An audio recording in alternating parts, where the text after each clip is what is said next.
আজ আমি বানাচ্ছি গোবিন্দভোগের চাল দিয়ে পেঁপের ঘন্ট।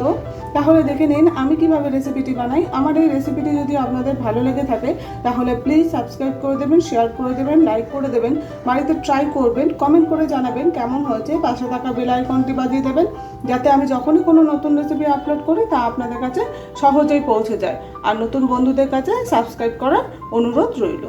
একটা দারচিনি, দুটো লবঙ্গ, দুটো এলাচ, একটা শুকনো লঙ্কা, 6টা গোলমরিচের দানা, অর্ধেক তেজপাতা, 1.5 চামচ চিনি, এখানে লঙ্কা আর আদা পেস্ট করে নিয়েছি, জিরের গুঁড়ো, কাশ্মীরি মির্চ, হলুদ গুঁড়ো, ধনে গুঁড়ো, গোবিন্দভোগের চাল নিয়ে নিয়েছি 1/2 কাপ, ভালো করে ধুয়ে নিয়েছি, দুটো মিডিয়াম সাইজের আলুকে কেটে নিয়েছি, এখানে একটা পেঁপেকে ছোট ছোট করে টুকরো করে কেটে নিয়েছি।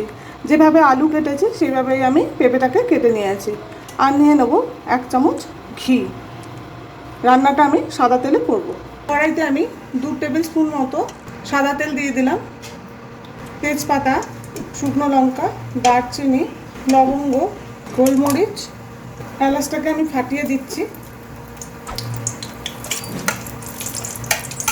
প্রথমে আমি পেঁপেটাকে দিয়ে দিচ্ছি।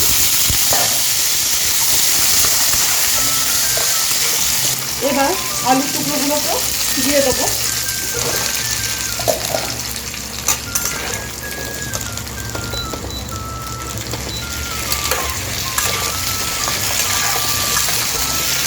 হালকা ভেজে নেবো পেঁপে আর আলুটাকে।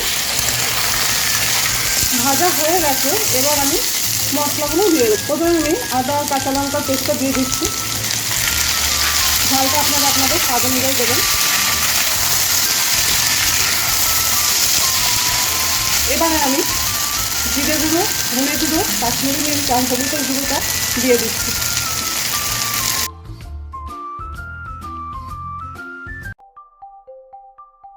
কাঁচা গন্ধটা না যাওয়া অবধি আমি কষিয়ে নেব। সমস্ত মশলার কাঁচা গন্ধটা চলে গেছে। এবার এর মধ্যে আমি স্বাদ মতো নুন দিয়ে দেবো।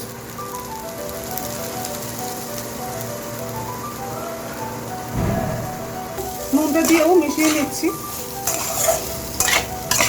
এবার আমি যে গোবিন্দভোগের চালটা ধুয়ে রেখেছিলাম সেটা দিয়ে দিচ্ছি। চালটা কিন্তু আমি ভিজিয়ে রাখিনি।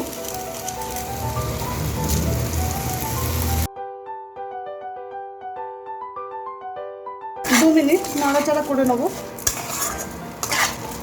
2 মিনিট নাড়াচাড়া করে নিয়েছি। এবার এর মধ্যে আমি 1/2 কাপ দুধ দিয়ে দিচ্ছি আর 1 কাপ গরম জল দিয়ে দিচ্ছি। দুধটাও আমি গরম করে নিয়েছিলাম, উষ্ণ গরম ছিল দুধটা। এবার এর মধ্যে আমি 3টে কাঁচা লঙ্কা দিয়ে দিচ্ছি।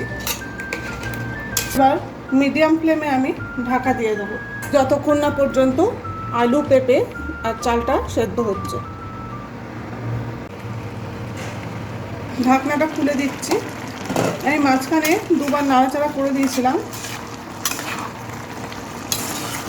এবার আমি চিনিটা দিয়ে দেবো।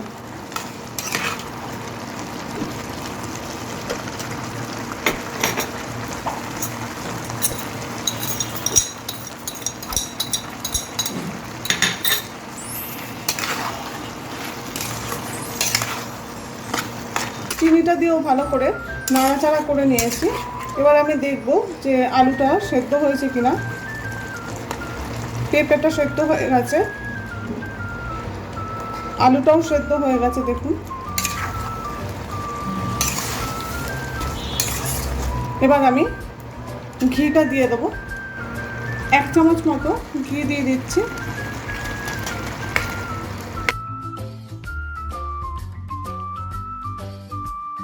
দু মিনিট লো ফ্লেমে রেখে দেবো। 2 মিনিট হয়ে গেছে, দেখুন একদম ড্রাই হয়ে গেছে। এরকম অবস্থাতেই নামিয়ে নিতে হবে। গোবিন্দভোগের চাল দিয়ে পেঁপের ঘন্ট তৈরি হয়ে গেছে। এবার আমি অফ করে দেবো।